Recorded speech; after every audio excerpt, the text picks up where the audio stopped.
o cidadão queniano que foi espancado pelo seu patrão chinês.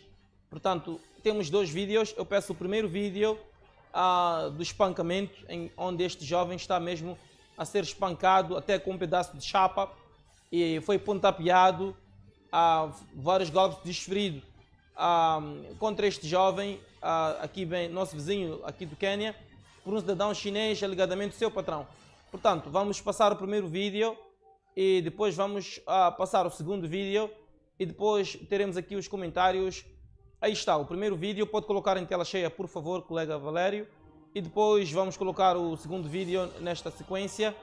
E para termos aqui os comentários do nosso convidado aqui residente. Lá está o homem sendo agredido pelo patrão e depois ali tem uma chapa que também serve de instrumento de açoite, não é? E ele recebe estes açoites, vai recebendo cá estes golpes, pontapés e tudo mais. Agora, como se não bastasse, vai também a chapa. E os colegas deste homem nada fazem. É um cenário que, pese embora tenha acontecido aqui na Tanzânia, também temos vivenciado demasiadamente em Moçambique. Temos vídeos que já foram também, tornaram-se virais no passado. Temos relatórios de moçambicanos que estão a sofrer estas situações. Ainda esta semana recebemos a denúncia de uma jovem chamada Eunice, que reside em Beleluane, que diz que os funcionários de uma fabriqueta ou de uma processadora de alumínio também têm sofrido maus bocados nas mãos de chineses. Vários critérios laborais e habitacionais ou ambientais que foram ali ignorados por esta comunidade chinesa. De recordar que os chineses são bem-vindos em Moçambique desde que cumpram com todas as diretrizes legalmente estabelecidas em Moçambique, até porque não conheço nenhum moçambicano que esteja na China a cometer desmandos. Portanto, são sim bem-vindos. Entretanto, há necessidade de se observar aqui algumas regras, de habitação e também laborais, para que não venham cá a quebrar as leis estabelecidas neste nosso belo e vasto Moçambique. Agora, Valério, pode colocar o segundo vídeo, onde o mesmo cidadão, dias depois, aparece a perdoar o seu patrão. Temos vídeo deste mesmo homem que aparece a perdoar o seu patrão. Eu vou depois abrir as linhas, depois do Hélio tiver falado, depois que o Hélio Nhantumbo tiver falado, vamos abrir as linhas para ouvir aqui os comentários dos cidadãos que na segunda-feira diziam: aí está o homem perdoando o seu patrão. Já estão ali numa espécie de beijos e abraços, se me permitir o termo. Portanto, vai ele proferindo algumas palavras em Swahili e em inglês, em que ele afirma categoricamente que não tem nenhum vamos chamar de hard feelings, ou então em português seria ressentimento, não tem nenhum ressentimento para com o seu patrão e quer seguir a vida normalmente, preservando o seu emprego, o seu ganha-pão.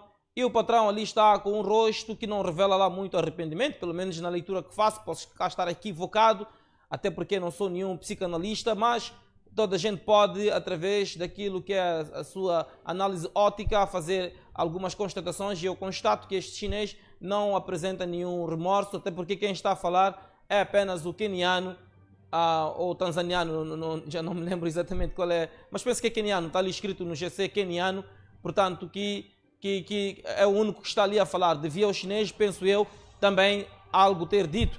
Agora vamos brincar com as imagens, João Valério. Podemos voltar à primeira imagem enquanto Hélio comenta, e depois vamos voltar a esta segunda imagem, dando oportunidade ao nosso convidado de se debruçar em torno disto. Nhantumbo, a palavra está consigo. O que acha do primeiro vídeo e, na sequência, o que acha do segundo vídeo? Olha, este assunto é demasiadamente complicado, mas nós não podemos ir para as consequências, nós temos que ir para aquilo que são as causas. Por que dos asiáticos, concretamente os chineses, quando chegam em África, países iguais a Quênia, Moçambique, não todos, porque eu quero acreditar que esses indivíduos em países do Maghreb, estou a falar de países como Tunísia, países como Egito, países como Argélia, países como Marrocos, naturalmente que esses indivíduos não podem ter comportamentos iguais a estes. Por quê? Porque são países que as instituições são fortes, são países que a lei faz se sentir, são países que se impõem. Eles entendem que o seu povo representa diretamente um determinado Estado.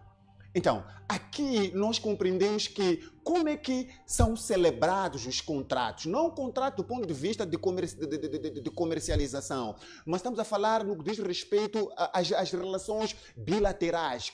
Como é que é o investidor quando chega em Moçambique ou o investidor quando chega neste país? Como é que ele chega? Com que relações ele chega? Quais são os pacotes que são aqui apresentados? Quais são as linhas mestras que são delineadas para com que o investidor ele chegue num determinado país e neste país ele começa com sua vida comercial, com sua vida a nível financeiro? É preciso nós compreendermos aquilo que é a essência deste assunto. Nós podemos olhar como, se calhar, algo do ânimo leve, porque o homem aparece a estender a mão, a pedir perdão. Existe aquilo que é remorso e existe aquilo que é o verdadeiro arrependimento. E ali percebe-se pela expressão facial que existe um remorso, ou seja, estamos ali a tirar uma fotografia para tentar trazer uma imagem de como quem diz que foi um lapso e podemos voltar novamente a conviver juntos. Mas isto mostra que existe uma raiz profunda por detrás destes chineses aqui neste país. Mas por que esses chineses têm esta capacidade, têm esta ousadia de comportar-se desse jeito quando chegam no solo africano? Será que os africanos, quando vão para países asiáticos, nomeadamente a China, têm comportamentos iguais a estes? Nem sequer pensam em levantar a mão para qualquer chinês que existe lá. Por quê? Porque existe aquilo que é a postura de Estado, existe aquilo que é o posicionamento a nível do Estado. Agora, aqui, quando eles vêm, apanham fragilidade em vários domínios, em vários setores, a nível das instituições públicas, tanto do Moçambique, porque comportamentos iguais a estes, não somente a gente tem visto neste país queniano, mas também nós temos visto em grande escala aqui a nível nacional. E onde é que anda a direção nacional? Onde é que anda o ministério que tutela os trabalhadores? Isto é recorrente, mas porque eles apercebem-se que existe aquilo que é a corrupção, eles sabem muito bem como podem sanar aquilo que é este problema por intermédio de subornos. O moçambicano, por mais que vai submeter a sua queixa, infelizmente esta queixa arredonda-se num fracasso, porque o chinês já se apercebeu que aquele que deveria zelar por este indivíduo é o primeiro a cobrar dinheiro e não a cobrar postura. Quer dizer, nós estamos diante aqui de um assunto gravíssimo diante da lei. Estamos num assunto gravíssimo diante da sociedade, assunto este que não pode ser aceito. Isto não se diferencia do colonialismo. Isto é dito hoje como neocolonialismo, quer dizer, o colonialismo a voltar novamente para a África de uma forma silenciosa. Mas porque eles são coadjuvados com aqueles indivíduos que deveriam trazer aquilo que é o implacável, deveriam trazer aquilo que é a mão dura para repreender comportamentos iguais a estes, porque nós sabemos que a China tem relações bilaterais com o continente africano, nomeadamente Moçambique e vários outros países a nível de África, mas eles não vêm para a África para vir humilhar o africano, eles não vêm para a África para vir espizinhar o africano, mas se assim o fazem, é exatamente aquilo que eu disse na gênese da minha introdução. A fragilidade nas instituições. As instituições moçambicanas, tanto como quenianas, de vários países a nível de África, elas não têm trazido aqui uma resposta. Elas não têm sido sólidas. Elas agacham-se, elas curvam-se, elas ficam respeitosamente diante destes homens, como quem diz, vocês é que trazem pão para aqui, para a África, vocês é que trazem as tecnologias para a África, por isso nós vamos fazer e desfazer. Qual é a leitura que faz? Hélio, qual é a leitura que faz sobre este pedido de desculpa, esta reconciliação entre estes dois senhores? Não, eu dizia que há bem pouco tempo que a expressão facial mostra categoricamente que ali não é nada mais, nada menos que uma fotografia, como se diz na gíria, para o inglês vir, porque nós temos remorso e temos aquilo que é o arrependimento. O arrependimento carrega consigo os seus frutos. Tudo bem que eu não sou aqui nenhum analista em termos de sociologia, antropologia, para fazer aquilo que é uma leitura facial, mas Deus nos deu a capacidade de termos uma mínima capacidade de compreender se aquele perdão sai sinceramente das profundezas da sua alma ou pura e simplesmente sai de boca para fora para com que o inglês veja, porque ele viu aquilo que é a atitude dele a ser proliferada a nível das redes sociais, e ele percebeu que estava a colocar aquilo que é a sua imagem em situações Até podia eventualmente ser deportado, pois não? Como? Poderia este senhor ser deportado. Não, por que não? Porque só assim é que a África vai conseguir se impor diante desse indivíduo, porque isto não é uma falha, isto não foi um lapso. Nós temos visto que isto tem acontecido recorrentemente em vários países, nomeadamente Moçambique, mas aqueles que deveriam trazer resposta não trazem resposta. São indivíduos facilmente subornados, são indivíduos que facilmente ficam quietos, vendo o seu irmão a ser marginalizado porque em troca ganhou um refresco. Isto mostra que nós ainda estamos longe de nos posicionar como africanos. Por isso que o africano, quando aparece em grandes reuniões a nível internacional, quando aparece em grandes reuniões, em grandes fóruns, o africano nunca aparece para impor. O moçambicano aparece só para receber instruções e medidas para acatar e trazer para o seu continente. Nós nunca aparecemos como players. Por quê? Porque isto mostra a nossa fragilidade. Porque se eles estão aqui em África, não estão aqui em África por acaso, não. Aqui existe aquilo que é o check and balance, aqui existe aquilo que é o business. Se é um business,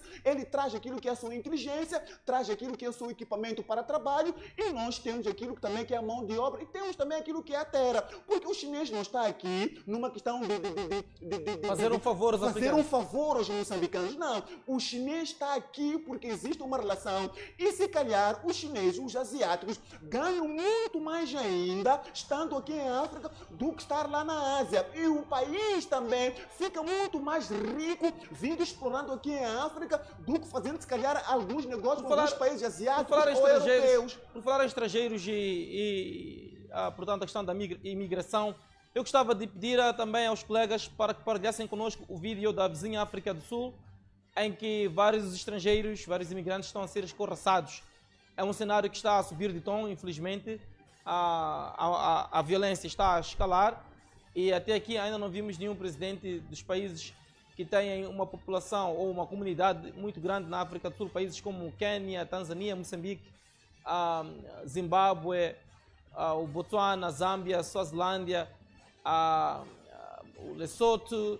Tem lá uma grande comunidade de seus cidadãos, e Moçambique também faz parte dos países com um número muito elevado. Penso que depois de Zimbábue somos nós, com um número muito grande na África do Sul. Muito bem, Valério, mesmo esse vídeo vamos acompanhar em tela cheia para seguirmos com as linhas abertas.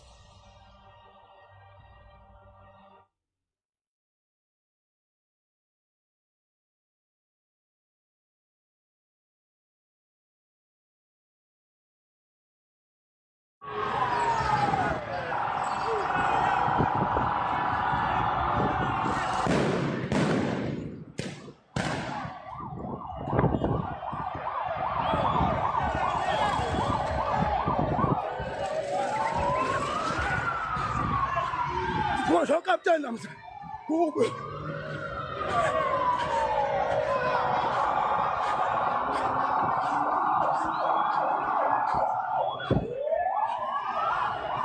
Ababa! C'est la part! Ababa!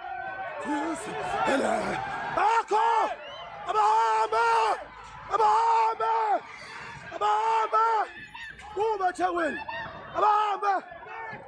Ababa! Ababa!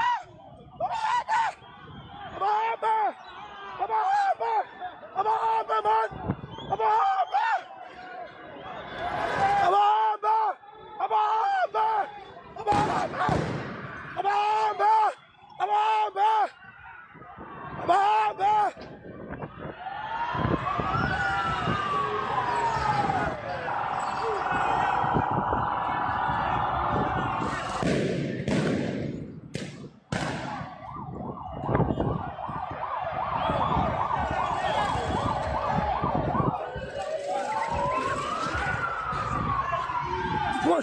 Muito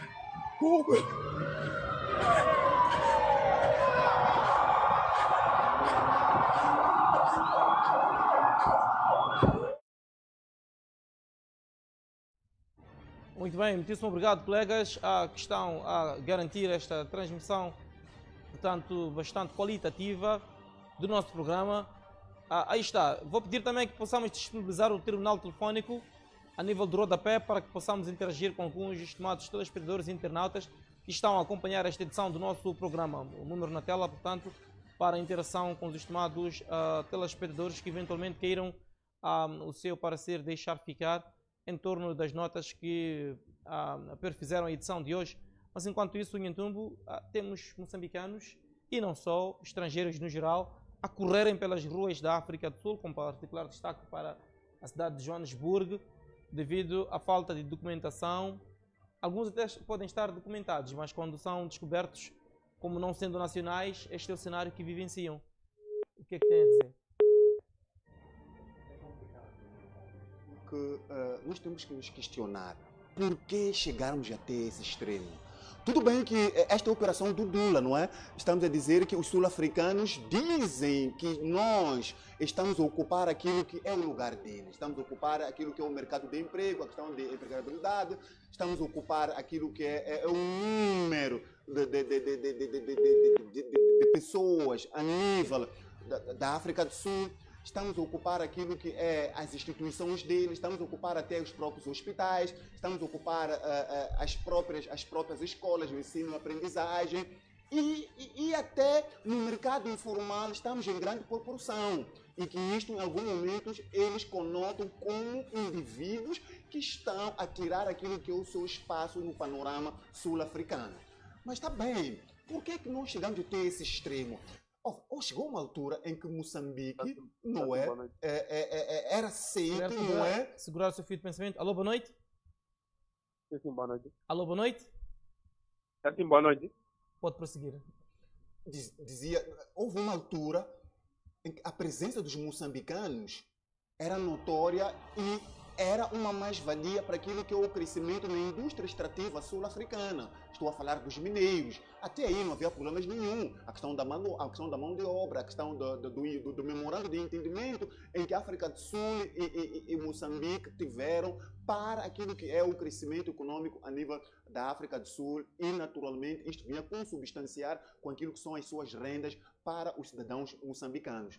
Mas hoje, o moçambicano está lá numa situação de mendicidade, numa situação de estar a mendigar aquilo que é o seu pão. Agora, se o moçambicano está lá a mendigar o pão... Agora sim, então, alô, muito boa noite. Boa noite. Com quem temos o prazer de conversar? Tudo bem, Ademar de Matola, anonimato. Muito bem, o seu juízo, meu amigo. Primeiro, só queria perguntar o panelista ali.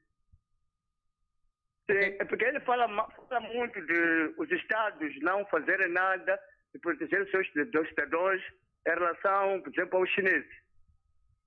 Eu não acredito muito, acredito. As duas coisas.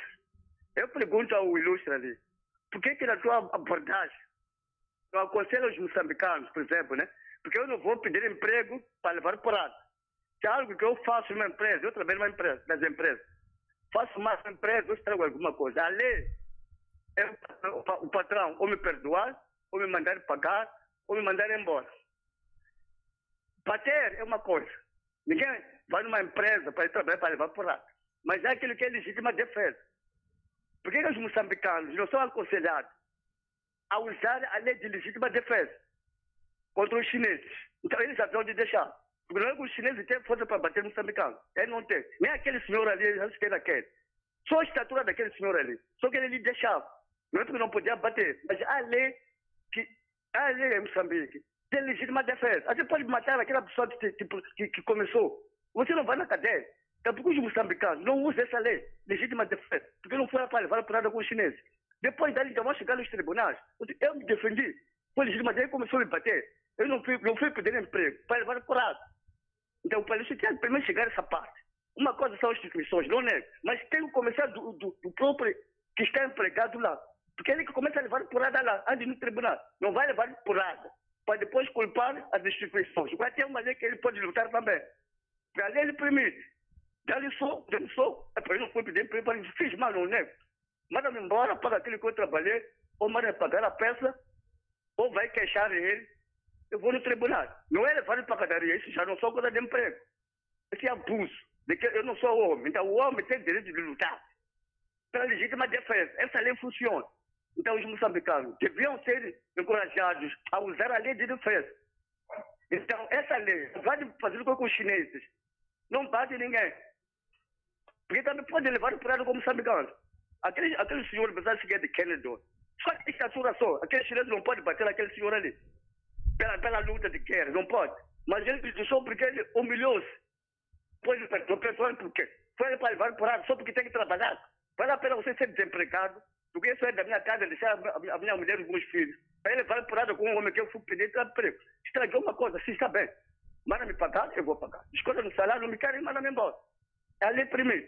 Então, os moçambicanos, os palonistas têm que chegar ali, aconselhar as pessoas para usar a lei de legítima defesa. Muito obrigado. Muito bem, muito obrigado. Não sei se então me quer responder. Dizer o seguinte: o que significaria a lei da legítima defesa? Se aquela instituição chegou até a África e chegou àquele país, é porque seguiu normas. Existem normas estipuladas, existe um estatuto dentro daquela instituição e nada podemos resolver por intermédio de agressão física. E nós não podemos estar aqui a proliferar ou estar aqui a propagandar aquilo que o queniano não devia lutar de volta. Não é correto? Não. É que se nós venhamos conceber esta concepção de que temos que reagir se porventura o chinês venha cometer ciclicamente este tipo de erros, estamos a dizer que estamos a declarar guerra contra os chineses. O que vai acontecer é que vai virar moda. E se vira moda, estamos a dizer que nós vamos estar numa situação de clivagem. Não é isto que nós queremos. Nós temos alguém que está acima dos dois ali, que é o Estado, não é? E são as leis. As leis são para ser cumpridas. O que falta aqui neste país, nos outros países africanos que têm esta fragilidade, esta vulnerabilidade, é que as instituições são fracas. O que é uma instituição fraca? É uma instituição que não está em altura de punir aquele que pontapeia a lei, aquele que pisa a lei, ser punido severamente e ser um exemplo para aquele que provavelmente tem um comportamento igual ou similar a este, antes dele pautar para um comportamento animalesco, desumano como este, ele pensa. Eu vou dar um próprio exemplo. Na China, o corrupto ou tem pena de morte, ou tem cadeia perpétua, ou fica numa cadeia elétrica. Estamos a dizer que no país de origem deste senhor chinês existe pena de morte. Em Moçambique não tem pena de morte. Existe naquele país asiático aquilo que é uma sentença perpétua, ou seja, entrar na cadeia para nunca sair e morrer na cadeia. Naquele país existe. Nós não temos aqui em Moçambique. Se não temos, nós temos que procurar pôr em prática a lei em vigor, a lei que está em evidência neste país. Mas quando nós procuramos essas instituições e vamos manifestar aquilo que é o nosso desagrado, infelizmente, essas instituições só recebem informação e arquivam. Por quê? Porque elas, infelizmente, não estão para responder aquilo que são os anseios dos moçambicanos, neste caso em concreto. Eu vou dar um exemplo. Quantos são os moçambicanos que já foram para o Ministério do Trabalho, para a Direção do Trabalho, para ir manifestar aquilo que é a sua inquietação diante do patronato, mas infelizmente não viram seus problemas resolvidos. Mas meia volta, quando eles pegam aquele documento para ir questionar ao patronato se realmente o que está a acontecer na empresa constitui a verdade ou não, e eles meia volta acabam saindo com um envelope de dinheiro. Ou seja, estamos a dizer que um queixoso que é um trabalhador diante do patronato, quando vai submeter aquilo que é a queixa nas instituições deste país de justiça, ao invés de olhar para aquilo e dizer está aqui um assunto para nós resolvermos, olham para esta inquietação como negócio. Vão para a instituição e vão para chantagear o empregador, ao invés de resolver o problema, o empregador pega num envelope, entrega às instituições do Estado, num agente que foi para lá para procurar saber o que está a acontecer, e o homem vira-se e vai embora. E assim vai proliferando aquilo que são a desobediência, aquilo que são os desacatos a nível das instituições. Por isso que eu digo, as instituições têm um papel preponderante em favor tanto do chinês, tanto do moçambicano, porque o chinês também poderia ter razão, poderia ser um moçambicano ou um queniano a agredir aquele chinês. E aquele chinês, legalmente, estando aqui em África, tem as instituições públicas de Estado que pode submeter aquilo que é a sua inquietação. Agora, se nós não temos aquele que é o nosso garante, que é o Estado moçambicano, não está a trazer resposta para os moçambicanos que são maltratados, sem contratos, trabalham de uma forma precária, não são debitados aquilo que são os seus salários para o Instituto Nacional de Segurança Social, não têm direito à alimentação, não têm hora para sair, só têm hora para entrar, recebem salários miseráveis e temos um Estado que pura e simplesmente assiste isto. Quer dizer, isto é péssima qualidade de vida que nós vamos tendo aqui em África concretamente. E eu dizia um dia, os asiáticos quando vieram para aqui, para Moçambique, vieram para aqui, para a África, vieram para aqui para uma cooperação. E esta cooperação em vários domínios a nível de África, concretamente a nível de Moçambique. E não vieram para aqui para humilhar os africanos, os quenianos, os moçambicanos. Se assim o fazem, é porque eles apanham a fragilidade diante dos políticos africanos, moçambicanos, quenianos, que a ideia não é ver o crescimento socioeconômico destes países, mas sim querer tirar vantagem destas empresas chinesas que vêm se instalar aqui em Moçambique. Também vi uma matéria passar aqui em Beliluano, se não me engano, uma fábrica de zinco, não é? Que está a criar um ambiente tóxico a nível daquela zona. Mas a pergunta é, será quando aqueles indivíduos foram apresentar aquilo que é o seu projeto a nível do governo central ou distrital, não sabiam eles o que havia de trazer como efeitos colaterais daquela empresa? Então, para dizer que em algum momento é preciso que os dirigentes, antes de ascenderem cargos de chefia, passarem por exames médicos, porque compreende-se que dia após dia nós vamos deparar com cada situação em que você pergunta à sua consciência se isto é possível, que você está a ver, e você vai constatar que realmente é possível. Então, há uma necessidade de passarem por exames médicos, porque vamos correr o risco de colocar dementes, de colocar psicopatas em frente aos destinos de instituições públicas que amanhã vão por Moçambique arder. Muito bem, foram então os pronunciamentos do nosso convidado, o residente falecido Hélio Nhatumba, a quem agradecemos a sua fabulosíssima presença aqui no nosso Faça ao Seu Juízo. Como sabeis, eu sou Clemente Carlos. É sempre, tal como sempre tem sido, prazer imenso estar consigo. Fica para trás a edição desta sexta-feira do nosso programa. Voltamos semana que vem com muito mais.